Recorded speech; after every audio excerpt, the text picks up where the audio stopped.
ચાલો આજે વાત કરીએ એક એવા સંતની જેમને ક્યારેય પ્રવચન ના આપ્યું, જેમનો સૌથી મોટો ઉપદેશ હતો એમનું મૌન, અને જેમના કાર્યોએ હજારો લોકોનું જીવન બદલી નાખ્યું.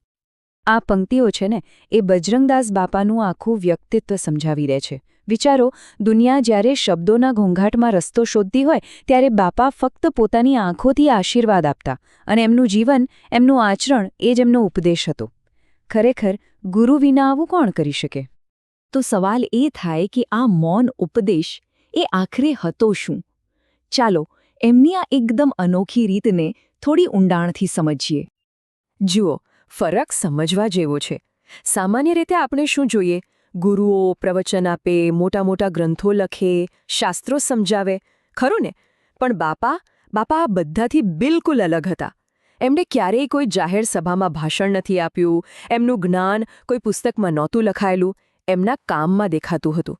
એમ કહી શકાય કે એમનું જીવન જ એક ખુલ્લી કિતાબ જેવું હતું. અને આ જે કર્મયોગની વાત છે ને, એની શરૂઆત કોઈ મોટા શહેરમાંથી નહોતી થઈ. એની શરૂઆત થઈ એક એવી જગ્યાએથી જ્યાં વિકાસનું નામ નિશાન નહોતું. વાત છે 1941ની આસપાસની. બજરંગદાસ બાપા પહોંચ્યા બગદાણા.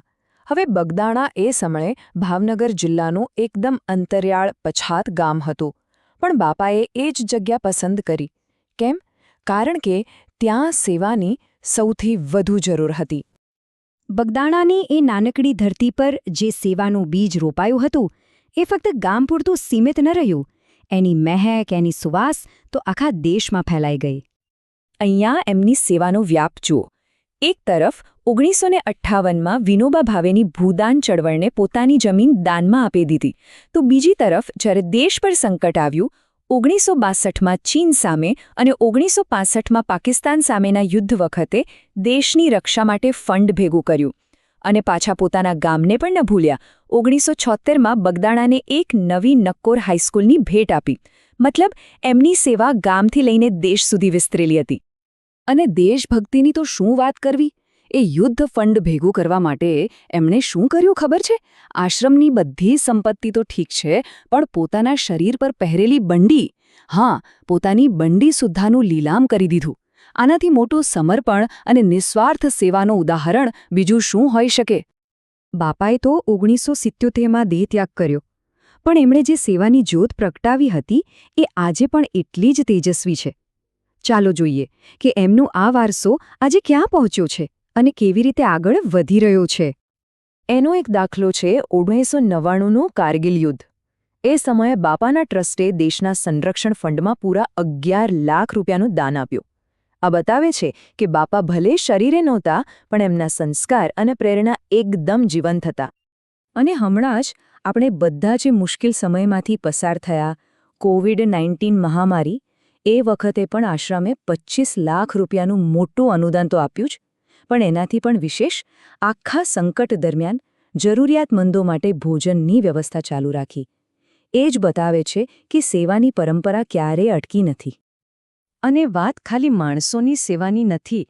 બાપાનો વારસો પર્યાવરણ સુધી પહોંચે છે, કારણ કે બાપાનો પ્રકૃતિ માટેનો પ્રેમ પણ એટલો જ ઊંડો હતો. એમના અનુયાયીઓએ એમની પુણ્યતિથિ પર 1 લાખ વૃક્ષો વાવવાનો સંકલ્પ લીધો છે. અને આ ખાલી કોઈ વચન નથી. આમાંથી 35,000 કરતાં પણ વધારે વૃક્ષો તો અત્યાર સુધીમાં વવાઈ પણ ગયા છે અને ધરતીને લીલીછમ બનાવી રહ્યા છે. શું વાત છે! તો આ આખી વાત પરથી, આ બધા ઉદાહરણો પરથી આપણે બજરંગદાસ બાપાના જીવનમાંથી શું શીખી શકીએ? એમનો મુખ્ય સંદેશ શું છે? એમનો સંદેશ બહુ સીધો અને સ્પષ્ટ છે કે સાચું લીડરશિપ છે ને, એ ભાષણબાજીથી નથી આવતું, એ કામ કરવાથી આવે છે. રાષ્ટ્ર અને સમાજની સેવા જ સૌથી મોટી ભક્તિ છે. એમણે પાછળ એક એવો વારસો મૂક્યો છે જે આજે પણ લોકોને સેવા કરવા માટે, ઉદાર બનવા માટે પ્રેરણા આપે છે. આ કોઈ કહેવાની ફિલોસોફી નથી, આ કરવાની ફિલોસોફી છે. અને એટલે જ એનો પ્રભાવ કાયમ રહેવાનો છે. અને અંતે આ એક સવાલ આપણી સામે મૂકી જાય છે.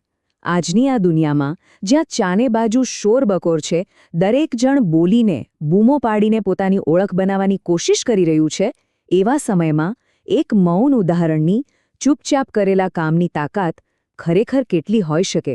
વિચારવા જેવી વાત છે નહીં?